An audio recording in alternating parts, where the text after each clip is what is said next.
Hi, I'm Michael Noone here at Canton High School with cancer survivor Ann Hession, who's eager to share her story about her battle with breast cancer. Breast cancer is the most common cancer among women worldwide, claiming the lives of hundreds of thousands of women each year. How are you doing, Ann? Good, thanks. How are you? Now, I'm good. Can you explain how you were diagnosed with breast cancer? Sure. I had an abnormal mammogram, so I had to go back for a second one and ultrasound. And then I had to go in for a little needle biopsy, and then I had to go back for another biopsy. So it was kind of, we don't know. And I kept saying, I don't have it. And finally, they did a partial mastectomy, which showed, that I did have breast cancer. Yeah. So what was that like after being all like in denial almost, and then finally realizing like, wow, I do have it? Yeah, it was a little, even though I knew I was going through all those procedures to see if I had breast cancer, I just didn't think it was going to happen. So when it does kind of, whoa, the cancer word, it's me, this can't be real. It's shocking. And I think, denial is probably a common, natural process. Yeah. So then you have to deal with it. Yeah. What stage were you diagnosed with? Well, the first few biopsies were stage 0. That just means it's in a compartment. And then the last one, it was invasive, so stage 1. So it was very early. Yeah. Luckily. So you said you had an abnormal mammogram, and then you went through all those other tests. Has anyone else in your family ever had to go through that and been diagnosed with cancer? That's why a lot of people think a family history is, makes you more at risk. Yeah. And they say, yeah, you don't have to have a family history at all. So no one in my family had breast cancer that I knew of anyway. What was so you found out you had breast cancer. What was the treatment of that like? Well, I am the poster child for early detection because I had a mammogram, so they caught it very early. So I had to have a mastectomy. I had surgery. And honestly, once you want to know the plan, you want to get going. You just don't want to sit there. The hardest part for me was like, okay, what's the plan? I don't know. I want to deal with this. You want to take action. So with the mastectomy, they took a couple of lymph nodes to make sure it hadn't spread outside that area, and it hadn't. So I just had surgery and no chemotherapy. It's as a woman, one of the things you think about, like, what am I going to look like bald? Yeah. I'm going to lose my hair. So I didn't have to do radiation or chemotherapy. So I feel lucky, because I got diagnosed early. That's good. What was the hardest part of dealing with breast cancer that you had to? Just that it makes you think about your own mortality, and you think you're exercising and eating right, and then it happened anyway. Yeah. But it kind of makes you feel like you don't have total control. But there were good parts of it too. It makes you appreciate your life. Yeah. Your friends rally around you and your family. So that's the good part. Yeah. So are there any key people who were there to support you through this? Oh yeah. Well, I kind of hid it for a while because right before Christmas. Oh. So my husband and my sisters, they knew, and then my family and friends. Definitely, I had meals for months, and I can't believe I'm getting emotional. So how did you tell your family? Were they there with you, or? Excuse me. It's okay. I had no idea. My husband was with me. I was actually shopping in Macy's when I found out. My doctor called me, and I found out it was, invasive and not stage 0. So, but I still bought my shirts that I liked. Yeah. And then, excuse me. And when we told our kids, my husband and I, they were in, 5th, 7th grade. Mm-hmm. They were really, kids are very resilient. We said, Mom has cancer. Well, are you going to be okay? I'm like, yeah. All right. And then, can I have a cheeseburger? That was the nice part. Kids, they were supportive. They were a comfort too. Yeah. What kinds of obstacles did you face through the whole process of diagnosis, talking to people about it, stuff like that? I was lucky. I didn't feel like I had, just the waiting was tough. The surgery wasn't so bad, and reconstruction, it did drive me a little crazy that I couldn't do everything I wanted to do. I like to run. I couldn't get out and run, and that's part of my mental health, if you will. Yeah. So that honestly was the only hard part.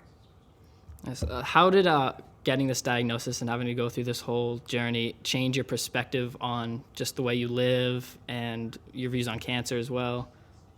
Yeah, like cancer can happen to anyone, but there's, we're in a great city. If you're going to have cancer, you get, really cutting edge treatment and technology. So if you're going to have to get cancer, there's a lot of support here too. You might as well do it here. I've done the, you appreciate life more. You just don't really care if there are dishes left in the sink. You let little things go. And my husband and I have done the Pan Mass Challenge a couple of times now, and it just, excuse me, it's honestly a good community of people who really support each other. Yeah, that's nice. So how is your lifestyle different now after cancer than it was before? I think just letting the little things go is a little different, but my lifestyle is probably similar. And I just try to make a little bit more of an effort to maybe, take my vitamin D or, keep my exercise up or eat right. But the first year or two after your diagnosis, you almost feel defined by cancer, like I have breast cancer, and that it just kind of, it takes over your consciousness almost. Yeah. So, but it's nice that after a couple of years, you don't really remember it or think about it, which is good. Yeah, so you're completely cancer-free now, right? All right, that's good. Is there any advice you'd want to give people who have just been recently diagnosed or going through something similar to what you went through? Yeah, just stay positive. It really, really, really doesn't help anyone, especially yourself, to be negative. Of course, you're going to be sad, like, why me? Yeah. But then, just get all your resources, do your homework, find out all your options, lean on your family, friends, your doctors, your nurses, and staying positive is, I think it helps everyone. Yeah. So you talked about how, you're naturally going to be sad, and like you said, why me? How do you think those family members around you felt and how it affected them? Well, they were shocked too. They said, "Oh, we didn't think it would be you," that kind of thing. But they were very supportive and said, anything we can do. Everyone wants to help out. Yeah. And what do you do for a living? I'm a nurse practitioner. So going in, do you feel like you knew more about this, having that be your... A little bit, yeah. And I only work in pediatrics, so I haven't cared for women with breast cancer, but, I would look things up. I had, I knew where to look, and which is good, but sometimes it's bad because I'm not an expert in breast cancer. Yeah. I might not understand everything I was reading and think, oh man, that's not good. What hospital did you say cared for you? I was at the Faulkner. They have Dana-Farber doctors there. Okay. And how was that? How was your treatment there? It was good. I stayed one day. I wanted to get out of there. Went home as soon as I could. So I think I got good care there. I was happy with them. That's good. And you talked about one of the hardest parts of this was having to wait around doing nothing. Yes. How long would you say you had to wait for? Well, when I got the first biopsy that said, yes, there's some cancer in there, and my doctor referred me to a breast surgeon, and I think I had to wait 2 weeks, and I thought that was way too long. It really wasn't, but now that I know it's a very slow growing cancer. But everyone I've talked to since then, and a lot of people do seek you out who've had breast cancer, everyone says the waiting is the worst. I want to plan. I want to just be doing something instead of sitting around waiting, thinking about what's happening.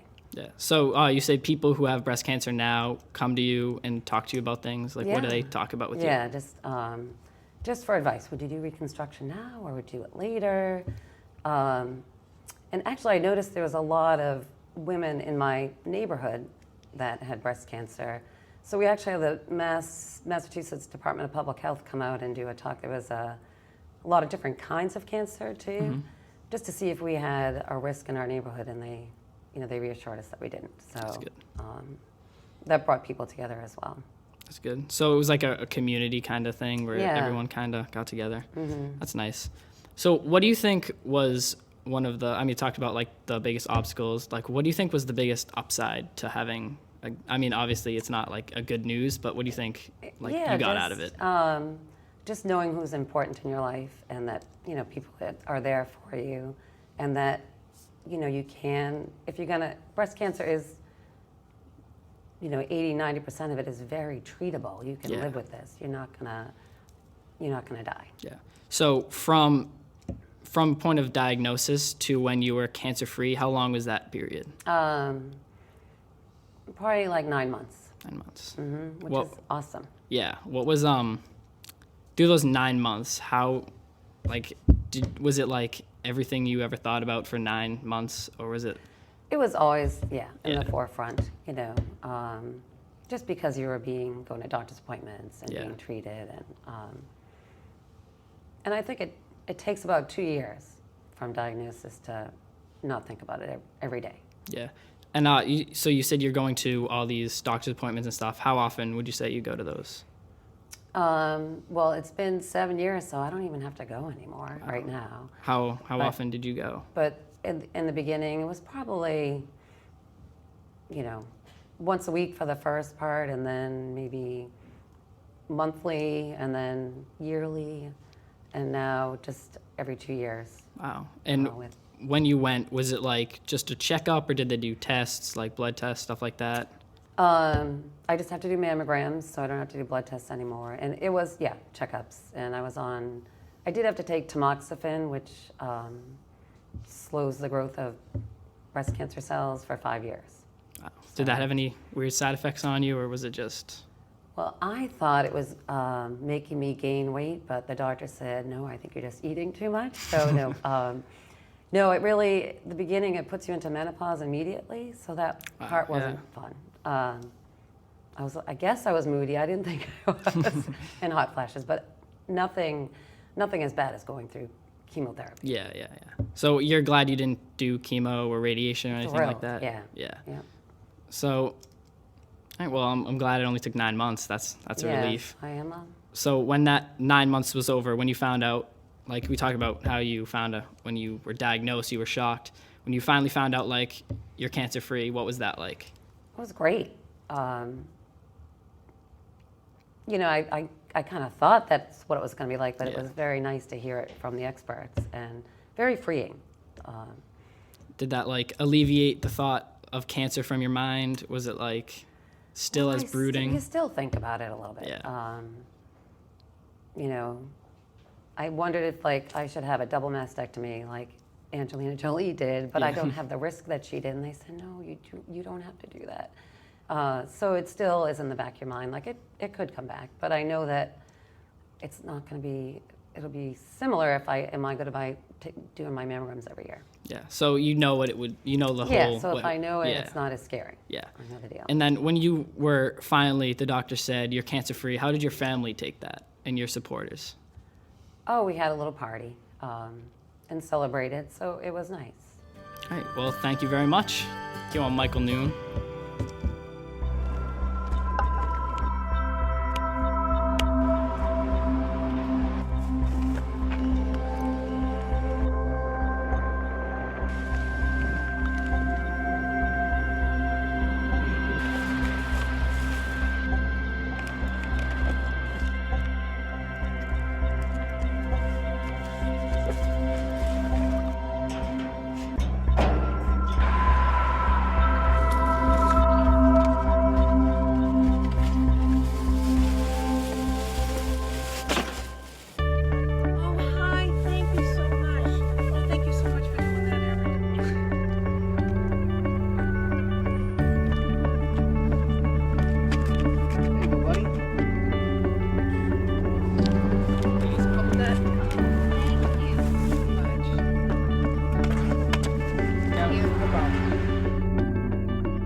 Welcome to the CHS Breast Cancer broadcast. Today, we are fortunate enough to have two individuals affected by breast cancer join us and share their stories. In 2014, there was an estimated 234,800 men and women diagnosed with breast cancer. Out of the total number of men and women diagnosed that year, men made up less than 1%. Breast cancer fundraising has been successful throughout the years, raising billions of dollars for the cause. But even with this fundraising, male breast cancer is sometimes overlooked. To help raise awareness for male breast cancer, I'd like to welcome Michael Selsman to our studio. How are you doing, Michael? Great, thank you. So can you share with us the day you were diagnosed with breast cancer originally and kind of the emotions you felt when you were originally got that news? Yeah, so initially, this goes back to summer 2011. Coming back from a run, I noticed a lump on just above the nipple on the left side of my chest. Didn't really think much of it. Thought it was, irritation from the shirt, or so didn't worry about it. But it was still there. A couple weeks later, started to get some other symptoms like itching and pain in the area. A little bit later, the nipple actually inverted, and I noticed a lump under my arm. So I did sort of what everybody does these days. I Googled it. Checked the symptoms. That was the first time I saw breast cancer and that men could get it. I had no idea. But even then, wasn't too concerned about it because it sort of also said how rare it is. So it took a little while for me to actually go to the doctor and have it checked out. But as soon as I did that, so this is, I wanted to sort of get through the summer. So in September, went to see my doctor, and he immediately recognized that it could be something significant, sent me for a biopsy, and it came back that it was breast cancer. So it never even crossed your mind that it could have possibly been breast cancer? No, I had no idea. I mean, I'd never heard of men getting it. So that, until I, saw all the symptoms line up, and it sort of went right to the cancer as one of the possible things it could be. That was the first time I had seen that men could get breast cancer. So when you got the biopsy results back and found out, I actually do have breast cancer, what was that initial reaction for you? It was pretty much surprise. As right after I got it, I started doing the research and found that, similar to women, if you have a family history of it and there are certain genetic issues that can increase the likelihood that you get it. I wasn't that surprised because I do have a lot of that in my family history. So, after that, the initial surprise wore off. It was more about, okay, how bad is it and what is the treatment options for it? Michael, where are you right now in your breast cancer treatment? Yeah, so about a couple months ago, I had some radiation to treat some spread of the disease in my spine and alleviate pain. Since then, I moved. I had been coming off a round of chemo, and now I'm on some lighter medication. So right now I'm in a really good spot where the medications have very few side effects and feeling good. The radiation worked great, and the pain's really at a pretty low level. So right now, doing really well. That's good. So what should other men know about the risks of breast cancer? Yeah, I mean, I think a lot of men are in the same place that I was when I was first diagnosed, where, you tell people, every time I mention it to people, so many times you get one of two responses. Somebody that had somebody that knows somebody, says, oh yeah, I know so-and-so, but more often you hear, oh my God, I didn't know men could get that. So that's a bad thing because men aren't going to discover it if they don't think it's a possibility. So, there's so much good work being done on the women's side with those big organizations and the awareness efforts, and they have regimented checkups with doctors to look for it. So I think we need a similar level of or a similar approach for men, particularly those that have a higher risk based on their family history and things like that.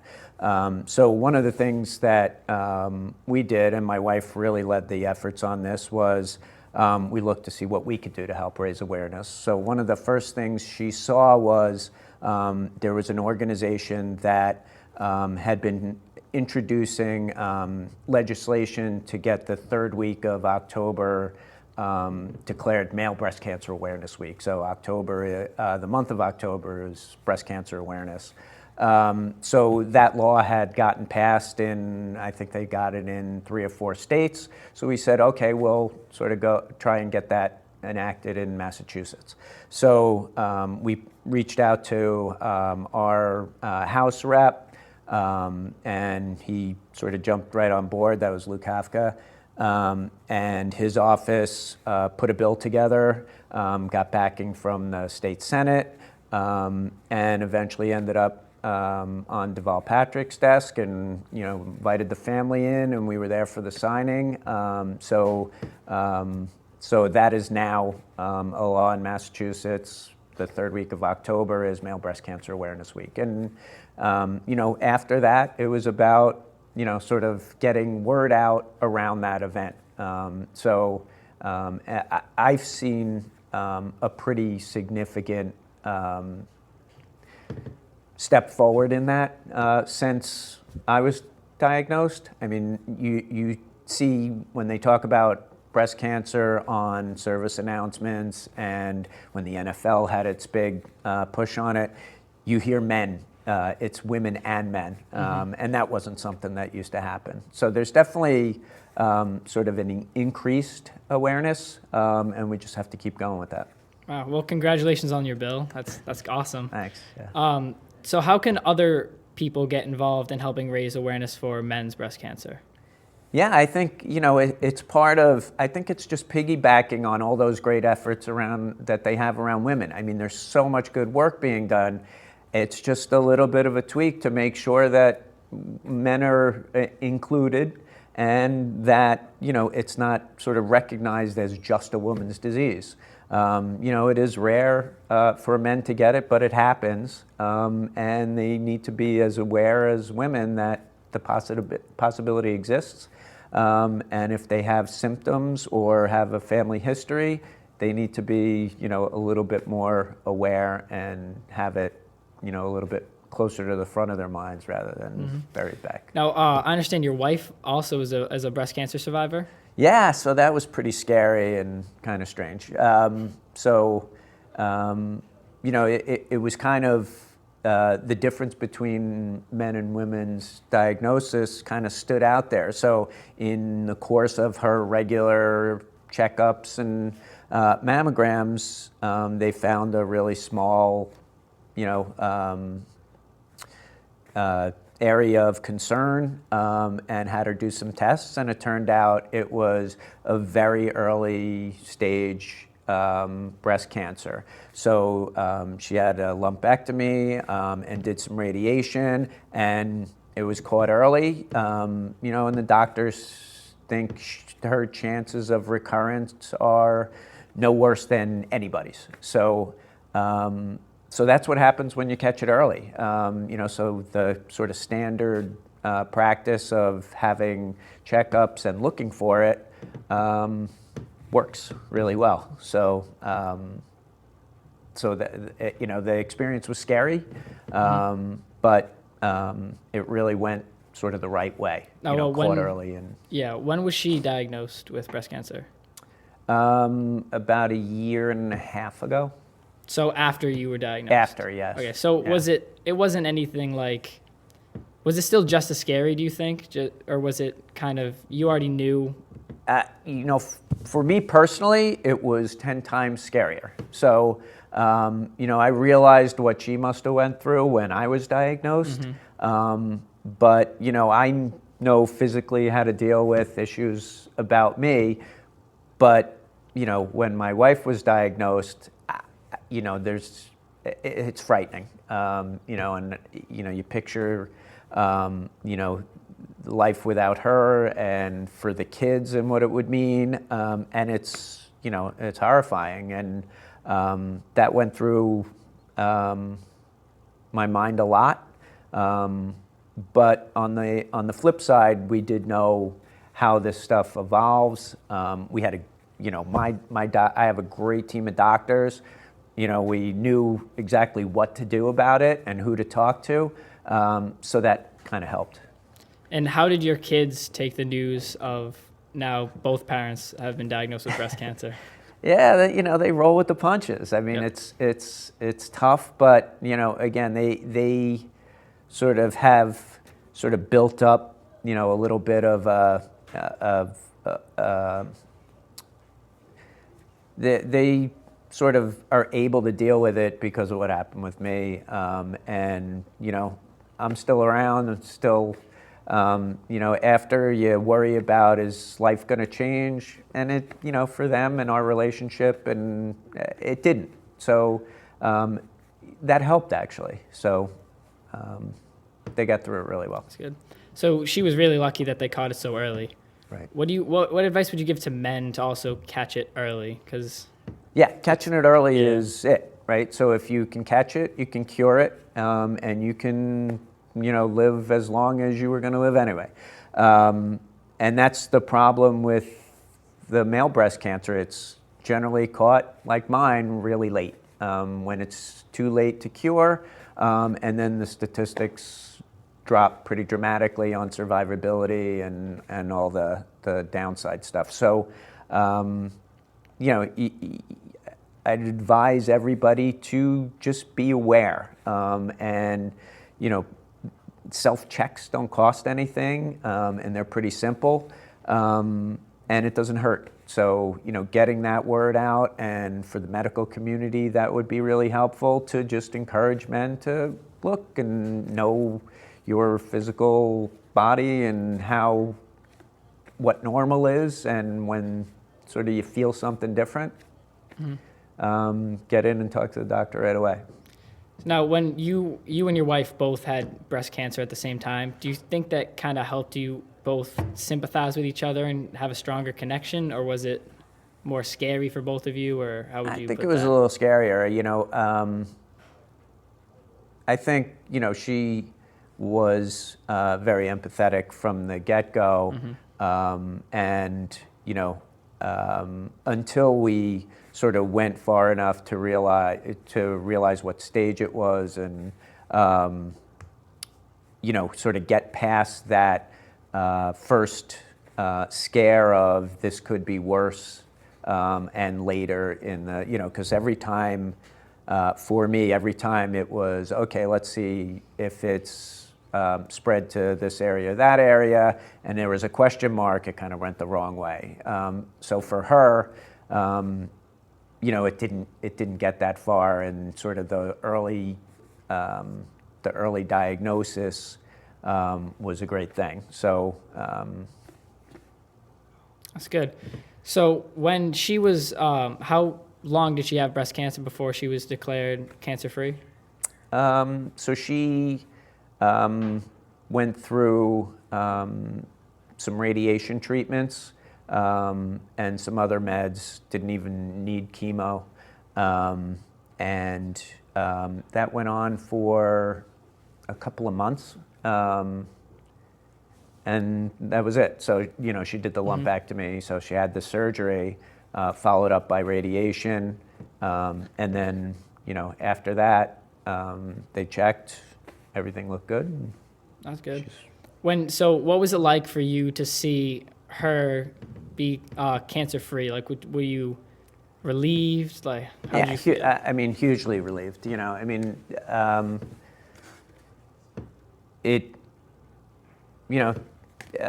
Having one parent be sort of have a lot of questions about how long I'll be around. I mean, I don't know what we do with two parents like that. So we were able to plan out, if things go the wrong way, how life goes on for everybody. I think that would be a very difficult challenge to try and figure it out if both of us had a bad diagnosis. I'd like to thank you for coming in again and sharing your journey and efforts to greaten the awareness for male breast cancer.